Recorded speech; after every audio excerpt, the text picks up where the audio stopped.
How's it going, guys? It's Eddie with PFH, and today I'm going to be doing a Q&A video. Everything I say and do, and this is disclosure, is just my opinion and not the opinion of any other companies I work for or I'm associated with. So with that out of the way, let's get started. One of the common questions that I got this week was, what do I do to lose weight? How should I diet? Well, it's not really about diet, it's about your proper nutrition. If you're trying to lose weight, you're going to want to get the average gram of protein per body weight of lean mass. So for example, if you weigh 250 and your intake is about, I'm just going to estimate 30% body fat, then you're going to want to take about 200 grams of protein. And then carbohydrate ratio, at least 1 gram, and saturated fat, try to keep it around 1/3 to 1/4 of your body weight. Granted, also is the quality of food that you eat and how much you intake per day. You're going to want to monitor your saturated fat intake the closest, but your body still needs about at least, I believe, 20 grams of fat per day to be able to function properly. So just monitor what you're doing, and if you're trying to build weight, just add a little bit of extra carbs, 1.5 to 2 grams of carbohydrates per pound. As you notice, these are the ratios that I use quite widely because these are the most common ones used and the ones that have actually been shown to be most effective. Another comment that I got was, what was the guy saying? Pre-workouts and stimulants. My thoughts on them. Well, there's different types of pre-workouts, different types of stimulants out there. You want to make sure that if it is stimulant-based, because a lot of the times it will say about 1 cup to 2 cups of caffeine just on the caffeine by itself, it is safe to say that is around 100 to 200 milligrams of caffeine per serving. Stimulant-based will intensify the effects, if not make it a lot higher. For example, other stimulants such as 1,3-dimethylamine, denterobium, cyphine will more than likely add to the effects. So you want to be careful with that. Always, if you're unsure about how much you can tolerate, always start off with half the serving recommended dosage. And another question was, with the 1,3 band, what alternative should I take? Well, personally, I'm a big fan of denterobium. I actually had to contact WADA to get their approval on this one because I am competing in NANBF this year. Denterobium has been used in Chinese medicine for the last 500-600 years. Some things that I have noticed from the denterobium: noble, not dendromax or any other actual, just the denterobium noble. Key phrase, noble extract. Because other ones can be converted into amphetamines, and you don't want that. But with the denterobium, I have noticed that it doesn't give me a crash like the 1,3 did, which I'm very happy about. It did give me a really good mental focus, and I move my camera a lot because of the glares and the settings. It did give me a really good mental focus. Denterobium does help with reducing the risk of fever-like symptoms. So if you're starting to get sick, denterobium is very effective. It is a little bit of an aspirin type ordeal as well, so it is a little bit of a painkiller.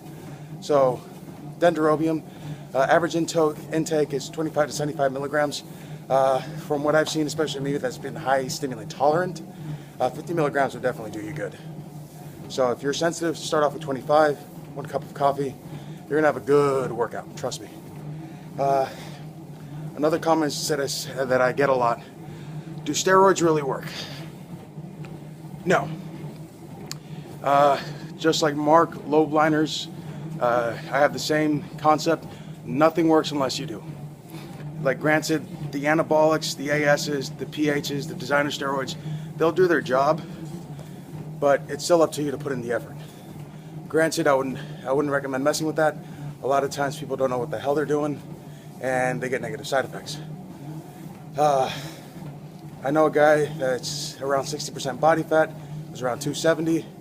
He was on, I believe, how many milligrams of it?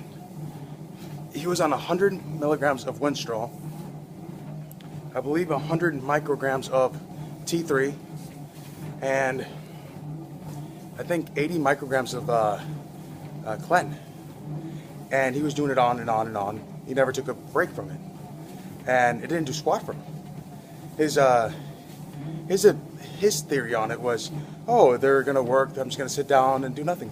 In the course of 3 months from the time he was on and never took one break, he only dropped 4 pounds. That kind of gear for that kind of person, are you kidding me? Most of us out there would be shredded like heck right now.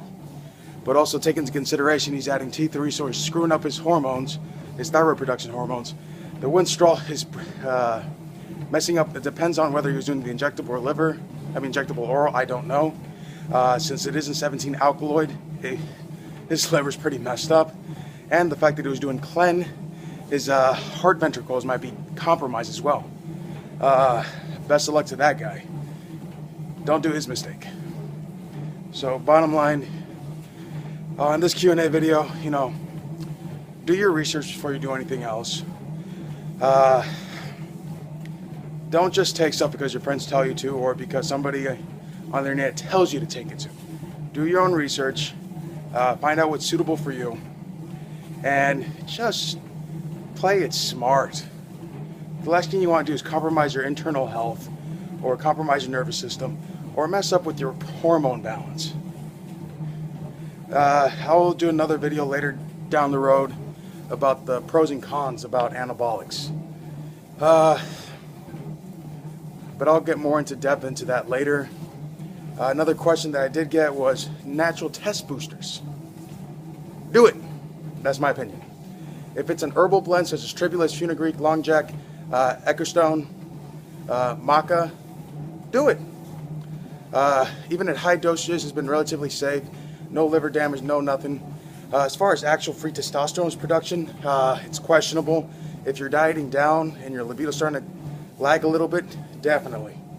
The ones I just mentioned for natural herb blends, it is very, very good for not only libido purposes, but also increasing natural test levels and reducing estrogen. If you are over the age of 30 and 35, always recommended to do that. If you're around my age and you're early 20s, start off mild. You know, you don't need that much libido enhancing, but if you want to give that a try, go ahead. It's a safe product. You can usually find those at your near supplement locations or online.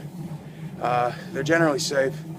With anything, it's all in moderation and consideration. So whatever you're taking, whether it's protein, pre-workouts, post-workouts, in moderation. Don't overdo it.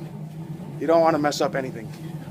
And I'll get into a later video because right now I'm probably like an 8-minute long video.